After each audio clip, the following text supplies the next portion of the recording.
The ongoing enhanced rainfall across parts of the country will peak this month, as the Weatherman says the El Nino phenomenon remains in effect. So the Director General of the Kenya Meteorological Department says that the rains which started in October could persist until January next year, and asked those living in flood-prone areas to seek refuge in higher ground. And as Brenda Wanga now reports, conflicting information on the rains from the government may have hampered early mitigation efforts. Tana River residents continue to brave the impact of the rains that has left riverbanks broken and settlement areas flooded. For the second day, the residents say they are staring at non-inhabitable conditions brought about by the rains. Mahali ya kulala jana ilibidi tubebe vyombo tuweke tu juu ya mabati, ndio hata wengine tulilala huko. Government agencies have asked the residents yet to be affected to vacate the low-lying areas for safety in higher ground.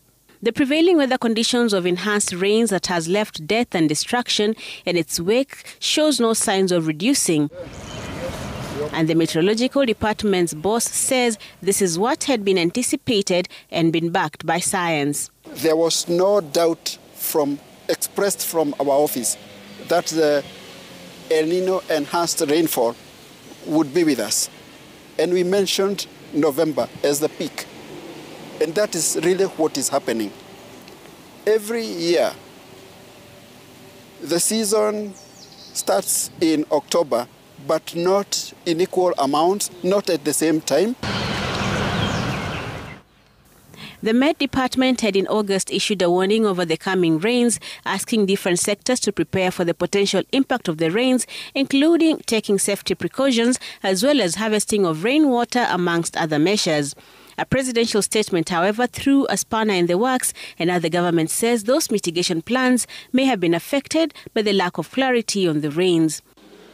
Hata juzi mulisikia tukawa na habari pengine kutakuwa na El Nino ambayo itaharibu kule, itaharibu mali ingine, lakini Mungu ni nani? Mmesikia wale watu wamesema tena ile El Nino haitakuweko, wamesema kutakuwa tu na mvua kubwa lakini haitafika pale ya kuharibu. First time walisema kama mafuriko yanakuja, watu wakajipanga wakahamisha vyombo tukatoka. Haya wakarudi tena wakasema hakuna mafuriko. Kusema hakuna mafuriko, sisi tukarudi kwa majumba yetu kama kawaida. Hasa jana maji yametuingilia ghafla. Serikali yetu akaunti hatuja na mtu yoyote aje tusaidie. Could not process information properly because the information initially was there will be El Nino. Then after that there was mild discussion about El Nino, and then a full-blood elaboration by the Meteorological Department saying we may experience heavier than normal rains but not El Nino. But the Weatherman maintains that those warnings it issued then are still as valid now as they were then. Our message is take KMD seriously.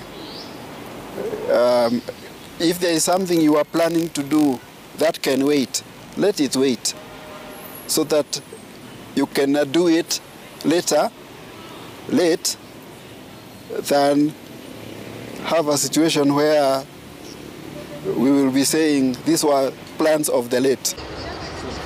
In its monthly forecast for November, the Met Department says areas like Siaya, Kisumu, Homa Bay, Nyamira, West Pokot, Uasin Gishu, Nandi, Kericho, Bomet, Kakamega, Bungoma and Busia, amongst others, will experience higher than long-term average rainfall with heavy storms.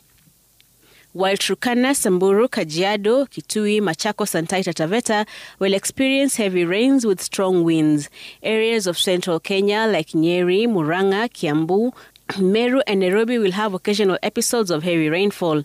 The coastal strip counties of Mombasa, Tana River, Kilifi, Lamu and Kwale will also receive above average amounts of rainfall this month. In Mandera, that message appears to be home as residents flee flooded areas for safety. But as they flee, it is already too late for some of them who are counting losses in the agricultural lands that have been swept clean by the raging waters. Ni karibu heka 35. Iko watermelon, iko kitunguu, iko mahindi, iko spinach, iko bilibili, iko maharawe, iko vitu mingi. Na karibu hii shamba inakaribia karibu 1,000,000 hasara.